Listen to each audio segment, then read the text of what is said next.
Mendidik manusia berbudi luhur, tahu benar dan salah, adalah salah satu konsep persaudaraan Setia Hati Trate.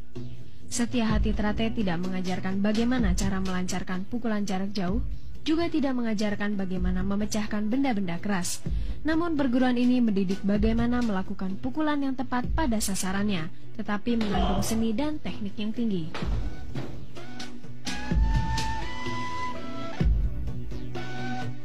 Untuk bergabung ke Setia Hati Trate tidaklah sulit. Usia 9 tahun, sehat lahir batin sudah dianggap sah untuk perguruan ini. Sabuk polos meningkat ke sabuk merah muda dan hijau merupakan jenjang yang mesti ditempuh para anggota pemula, yang disebut dengan calon warga sebelum masuk menjadi warga.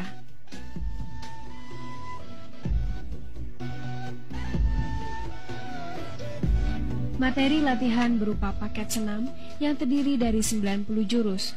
Sedang latihan fisik diarahkan untuk dapat melakukan gerakan teknik dengan mudah dan mantap, yang mengarah pada kelenturan, keseimbangan, kekuatan maupun kecepatan. Dengan unsur pendukung latihan pembentuk daya tahan otot dan stamina. Latihan fisik merupakan bagian dari tahapan latihan untuk dapat mencapai prestasi yang baik.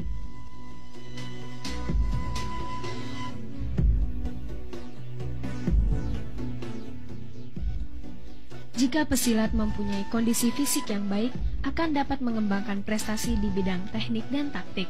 Kesemua ini bisa dilakukan dengan menggunakan senjata berupa toya, rambin, belati, pedang, maupun trisula yang diajarkan di persaudaraan ini.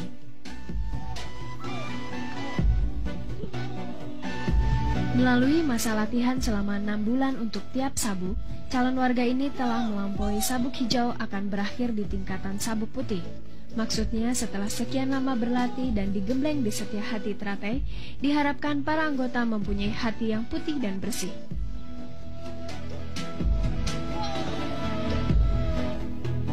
Ujian atau dikenal dengan istilah pendadaran, mengesahkan menjadi warga, dilakukan melalui hiking dari daerah Kresek menuju Padepokan yang berjarak sejauh 15 km, dan selalu dilakukan setiap tanggal 1 Suro.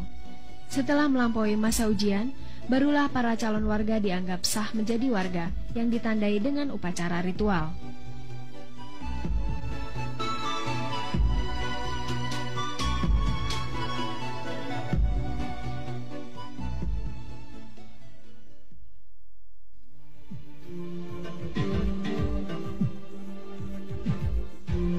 Persaudaraan Setia Hati Trate. Nama organisasi ini menggunakan kata persaudaraan, bukan perguruan. Ini melambangkan bahwa hubungan batin atau jalinan kasih antar sesama warga yang tergabung di dalamnya adalah layaknya hubungan persaudaraan antar manusia dengan manusia berasal dari satu kandungan.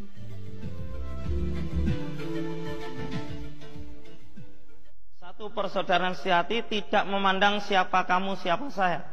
Latar belakangmu apa, latar belakangku apa. Yang adalah kamu orang Setia Hati Trate, saya orang Setia Hati Trate. Itulah yang inginkan. Yang berbicara dari hati ke hati, sehingga persaudaraannya akan utuh, satu sama lain akan saling memerlukan, dan satu sama lain pun menyadari kekurangan masing-masing, maka kekurangan itu ditutup oleh saudaranya yang lain pula. Hubungan persaudaraan yang kekal abadi tidak memandang derajat, agama, suku, ataupun ras. Persaudaraan dalam Setia Hati Trate adalah persaudaraan yang tetap berpedoman pada tata krama dan sopan santun sesuai dengan adat dan budaya bangsa.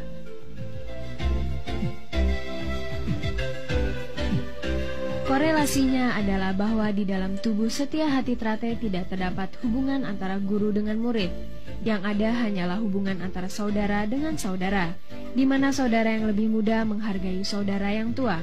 Begitu sebaliknya, saudara tua harus menyayangi saudara yang lebih muda.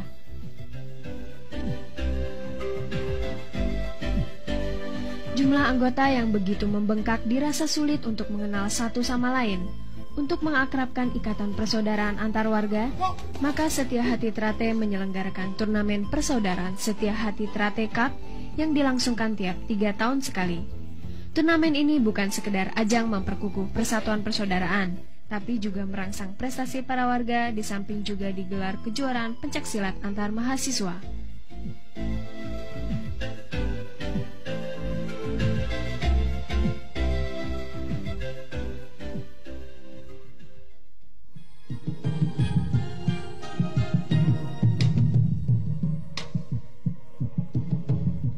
dari sekian banyak atlet-atlet berprestasi di perguruan ini adalah Sutrisno. Pemuda kelahiran Magetan 25 Agustus 29 tahun yang lalu mulai mengukir prestasi pada tahun 1989 di tingkat DKI.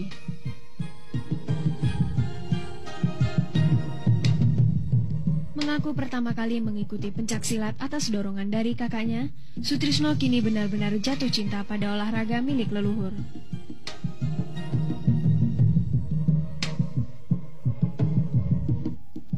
Pemuda yang baru saja mengakhiri masa lajangnya menjelang PON 14 lalu, kini menjadi salah satu andalan tim pencaksilat Indonesia di berbagai event. Namun, bagaimanakah pandangan Sutrisno terhadap perguruan yang telah membesarkannya?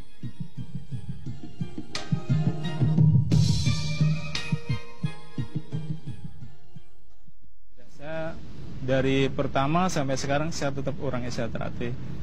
Karena saya dari kecil saya ingin jadi seperti pendekar-pendekar Esa Teratai yang mendahului saya, karena dia punya prestasi sangat bagus sekali dan sangat terpuji untuk bermasyarakat, khususnya di Madiun.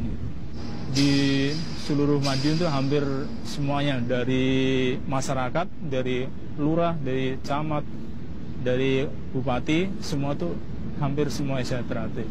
Karena mungkin Esa Teratai ya karena bagus menurut saya.